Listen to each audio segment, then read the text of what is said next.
Hi everyone, today I am going to summarize a movie. The film starts with Jerry Falk is a New York-based wannabe writer.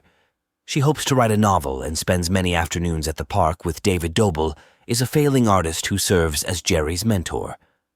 Jerry and David first met at a business meeting with Jerry's longtime manager Harvey, an intelligent comedians agency who is awful at his job.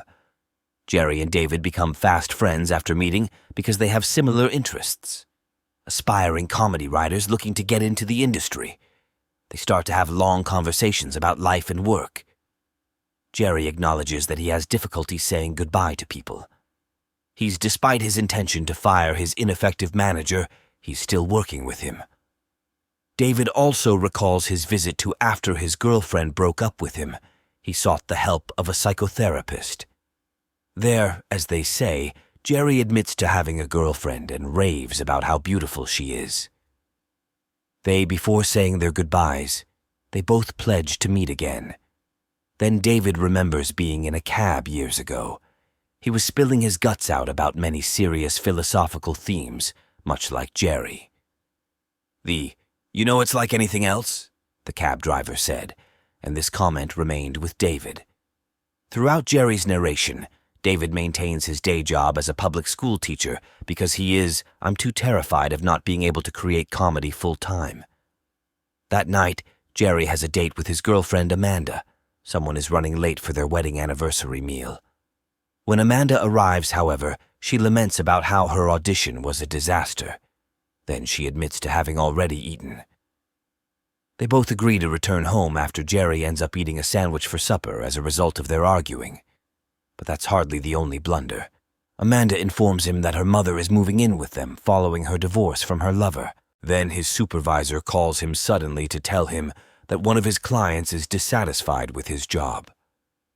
Amanda drives him wild, despite the fact that he is hopelessly in love with her.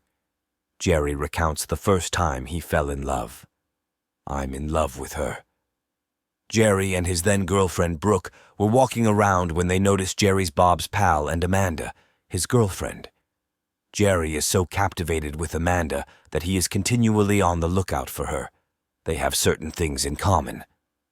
Amanda is a performer and has written books and plays. Jerry tries to conceal his affections for Amanda from Brooke. However, the next day he contacts Amanda and invites her to a meeting with him. He's already waiting for her outside her house, it turns out.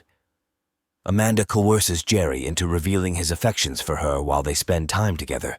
He succumbs to her tricks, unable to resist kissing her. Amanda admits to having a crush on since they first met. That night, Jerry arrives home to find Brooke waiting for him. He apologizes, absence, and seeks to build an alibi. Brooke discovers a girl's hair on his coat, revealing his identity. Lie. Jerry consults with a psychiatrist in the days that follow because he has difficulties leaving people. He can't tell Brooke he's no longer in love with her, and after 3 years of working with him, the doctor is of little assistance. Jerry's secret affair with Amanda is still going on. They even sleep together. In a hotel room, Jerry admits that he has yet to decide out how he will inform Brooke, gracefully.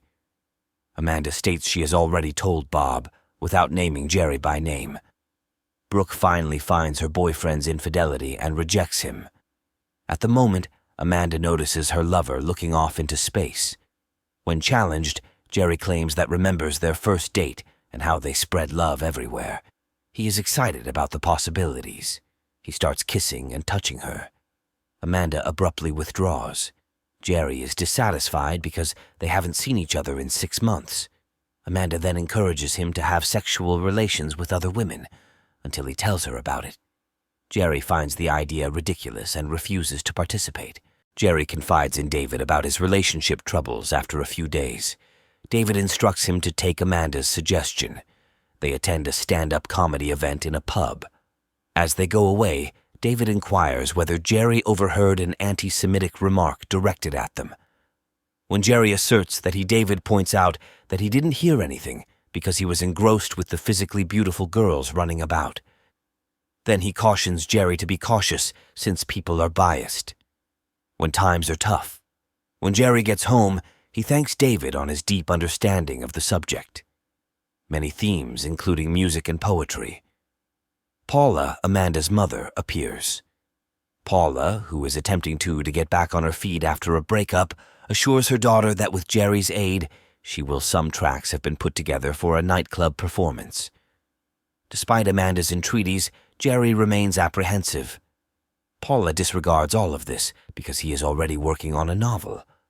Jerry and David become closer as time passes. They get together in the park and have lengthy chats. David did the majority of the talking. Jerry is taken startled when David asks casually whether he brushes up against himself. It's a personal concern for him, but he admits to Jerry that he does, and enjoys it.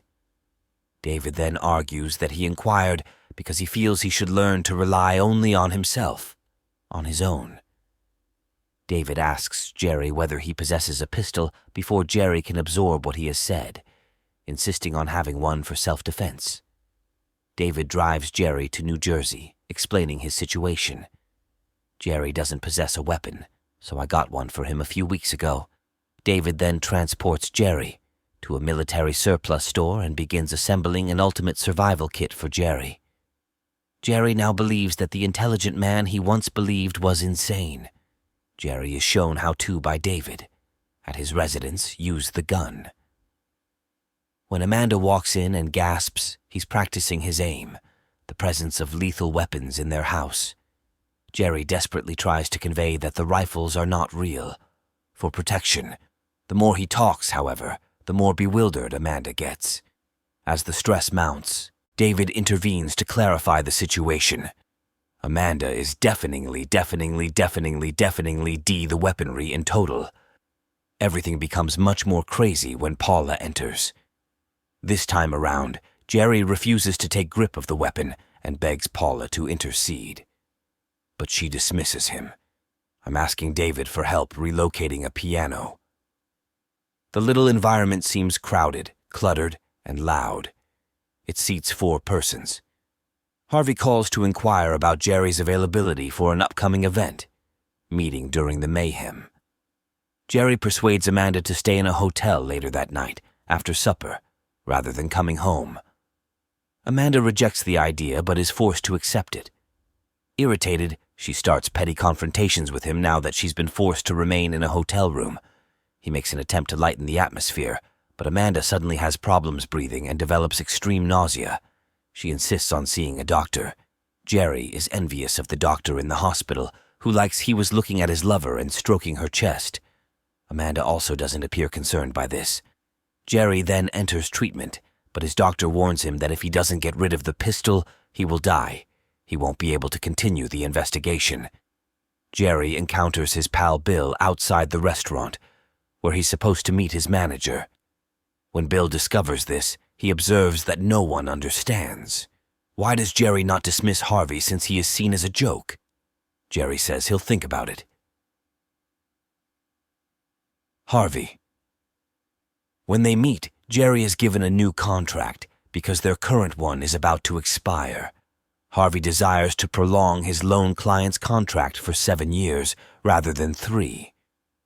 Later that afternoon, Jerry talks it over with David, who firmly advises him not to sign the deal. Jerry regrets firing Harvey since he knows he needs the money. Jerry, eager to change Amanda, is the subject of the inquiry. When David states unequivocally that Amanda is cheating on him, he is taken aback. He knew she was with someone else based on her eyes, not what he saw. Someone else had her. This is the final straw in persuading Jerry that David is a fraud, individual who is extremely disturbed. Regardless, Jerry's worry gets the best of him. Following the introduction, Amanda leaves Jerry and an actress named Connie at a party one night to mingle with another guy. Jerry can't hear what Connie says because he is fixated by Amanda and her clothes. Gentleman buddy. Amanda introduces Ray to Jerry when he approaches the two. She proposes that they go to see the old theatrical posters around midnight. Jerry declines because he has stuff to do. Connie rejects to read his manuscript first thing in the morning. When they get home, Amanda Jerry wonders whether she's sad since she can't go for a drive with Ray. Amanda denies it. Jerry is then accused of having affections for Connie. Paula is startled awake by their argument. She allows Jerry to hear the ballad she's been practicing on the piano. Paula's singing brightens the atmosphere of the lovers, beautiful voice and soothing piano tone. While Jerry is working on his manuscript the next day, Paula starts playing the piano. Jerry tells her to stop, and she does. Paula is concerned, so she inquires. Jerry went to the restroom to get the anxiety medicine. Jerry's face looks pallid as he walks out. He seemed to have found a terrible secret. Later, he discusses it with his psychiatrist, admitting that he couldn't resist opening the case for her diaphragm, a sort of organ birth control. It wasn't there, confirming his assumptions. He believes the doctor is unhelpful. As a result, he seeks assistance from David. The man encourages him to follow Amanda. Jerry is first hesitant, but David successfully persuades him. Jerry, in private, Amanda and Ray are seen strolling around outside the school. He believes he has finally apprehended her, but waits until she is about to depart that night to acquire further proof. To his surprise, she isn't cheating on Ray, but on her teacher, whom he sees kissing before she departs. Jerry confronts Amanda about her teacher and the diaphragm case when he returns home. To begin with, Amanda first denies everything, but later admits to sleeping with her teacher.